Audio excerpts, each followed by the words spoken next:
Yes, hello class. Today we will learn the next important thing under this chapter. It is adjoint of the matrix, based upon which we will also learn how to find the inverse of the matrix using adjoint. So this is the another method to find the inverse also that will be discussed later. First of all, let us understand the adjoint of a matrix. For that, we will take the square matrix and let us take a matrix of order 3. So the elements will be A11, A12, A13, A21, A22, A23, and the last row also, right?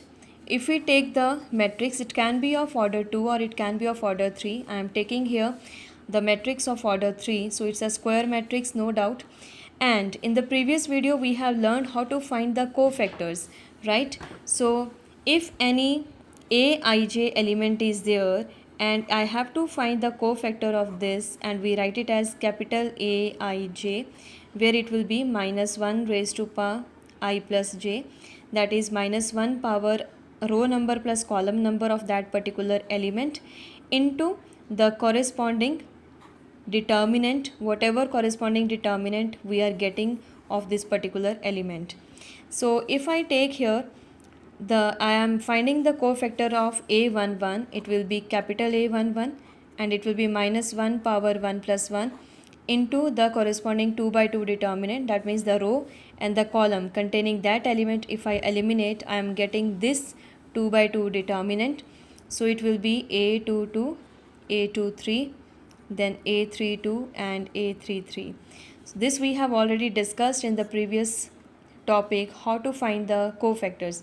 If I don't consider the sign, it will be the minor, but if I take the sign along with, it becomes the cofactor, right? So this was about the cofactor of any element.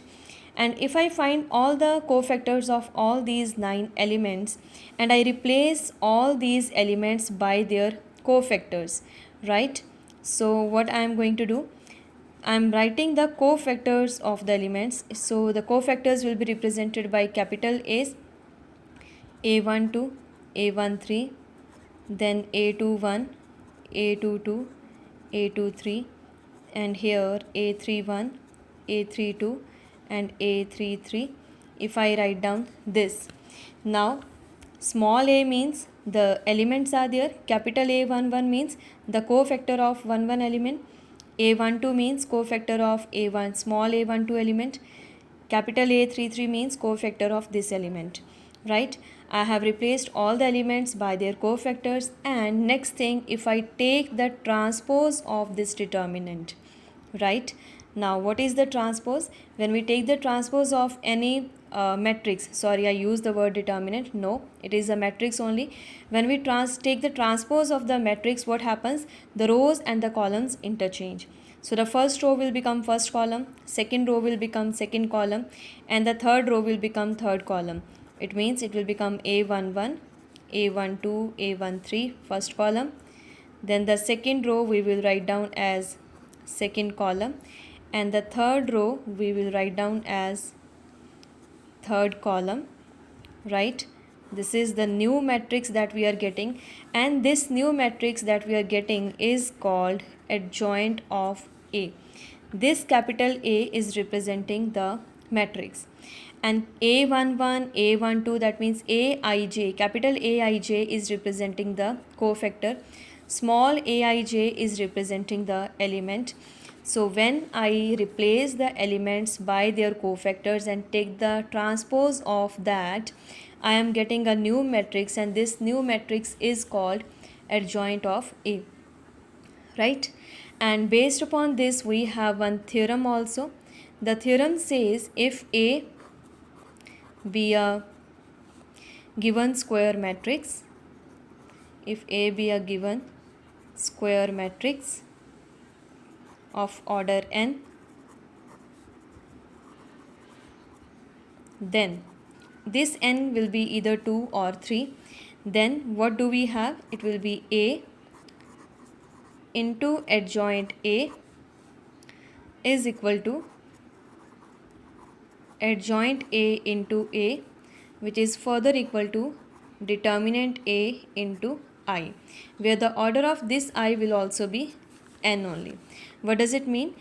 A into adjoint A, it will be commutative product. So the product goes for commutative property, and further this is equal to, if I multiply the identity matrix with the value of A determinant, and this A determinant will come from this matrix only.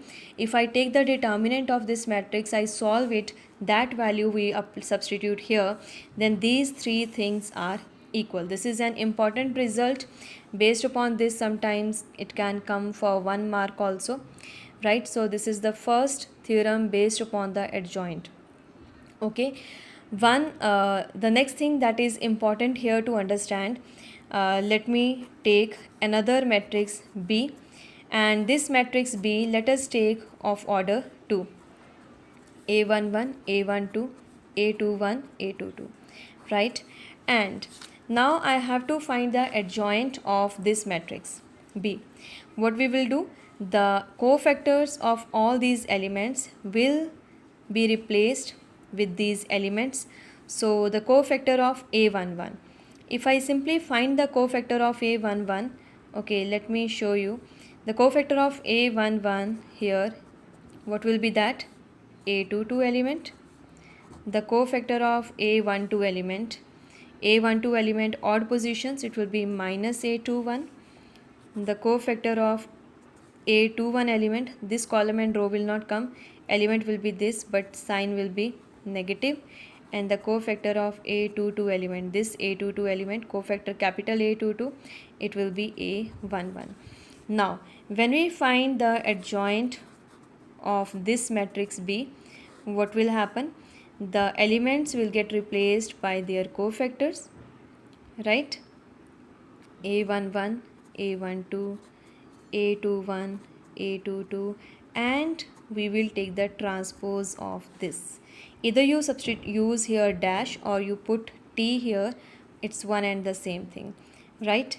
Now when I substitute the value of A11 and A12 and take the transpose, two things I am going to do together in one step. I will substitute the values here, and now the row elements will be written in the column elements. What is the value of A11? It is A22. The value of A12 minus A21, it will come here, minus A21.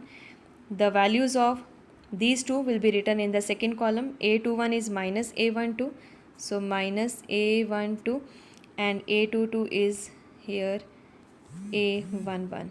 So this is the adjoint of 2 by 2 determinant.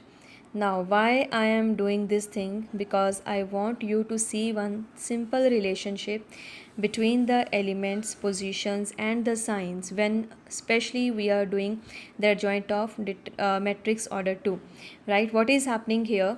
This is the given matrix and this is the matrix after finding the adjoint, right? So this is B matrix, this is adjoint B matrix. What has happened here? A11, A22. A11 has come here, A22 element has gone there. So it means these two elements have changed their position. They have been interchanged. That's it. These two elements have been interchanged. If you check here, right? And A12 element, A21 element. A12 element, A21 element. What is the difference? Here both the elements are plus, but here both the elements are negative. That means these two elements position will not change, but here sign will change. Okay, so there is change in the sign. So if I have a matrix of order 2 and I have to find the adjoint of that matrix, so there is no need to do all these things. We can straightforward write down the adjoint of the matrix of order 2. What we are doing, 1 1 element, 2 2 element positions, elements, they are interchanged, and these two elements, their signs are changed, right? I hope this thing is clear, right? And let us do one sum based upon this. One we will do of order 2 and one we will discuss of order 3, right? Then we will move to the next topic as well.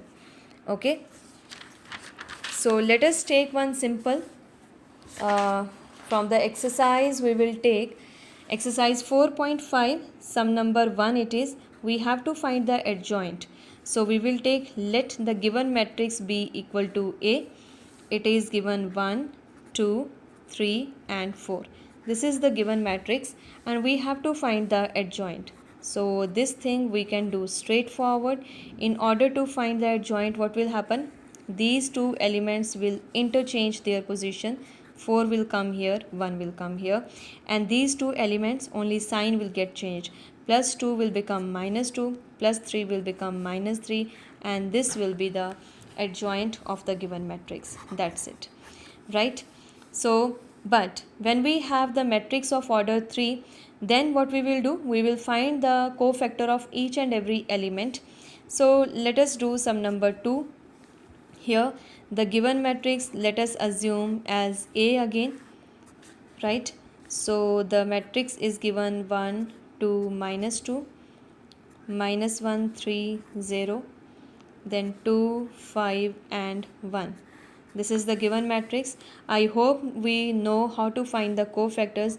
So let us find the cofactors of each and every element. A11 means cofactor of this. 3 into 1 minus 5 into 0. It will be 3. Cofactor of A12. That means cofactor of minus 1. Minus sign will come outside. And what is coming? This row and column will not come. 2 plus 10. 2 plus 10 mane 12. Right? And A13, so it will be 2 into 0 minus 3 into minus 2 minus minus 6, so it will be plus 6, right? Then A21 means cofactor of this, so the row and the column of this 2 will not consider. Minus 1 into 1, position is odd, minus sign outside, and here minus 1 into 1, this is minus 1. 2 into 0 minus 0, so it will be plus 1. Okay, likewise we will find A22. So A22 even position, so row and the column 1 plus 4, it will be 5. And A23, what will be that? 0 minus 2, so minus of minus 2, right? And then A31 will be minus 5 minus 6, so it will be minus 11. Positive position it was. A32 now negative position, minus sign outside, so it will be this row and column we will not consider. 1 into 5 minus 2 into 2, so 5 minus 4 is 1 here. And A33 will be 3 minus minus 2, that will be 5. Okay, 3 plus 2, 5. All the cofactors are done. And when we are finding the adjoint of A, okay, I will expand the sum here, but I will tell you can do it directly also. So the cofactors we will write in place of the elements. 3, then it is minus 12, then 6, then 1, 5, and here it goes 2, and this is minus 11, minus 1 and 5. The elements have been replaced, and now we will take the transpose of this.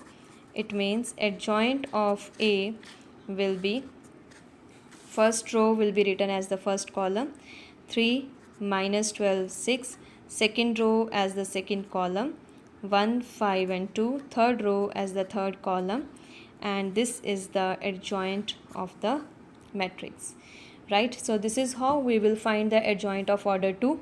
Straightforward you can do. And when you are writing the adjoint of order 3, this thing you can skip this step also. Instead of putting the values of it cofactors and then taking the transpose, we can do straightforward. The cofactors of R1 we will write down as in column 1, cofactors of R2 directly in column 2, and cofactors of third row we will write down in the third column, and that will be the adjoint of the given matrix, right?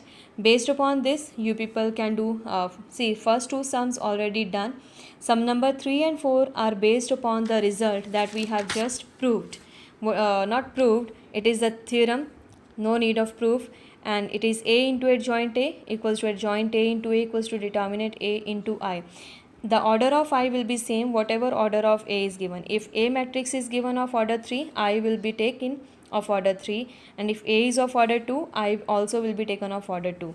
Sum number 3 and 4 are based upon that result. You can do that, and in the next video we will learn now how to find the inverse of the matrix with the help of adjoint method, right? I hope adjoint is clear to all. You can do the first 4 sums based upon this thing, and next we are doing soon. Okay.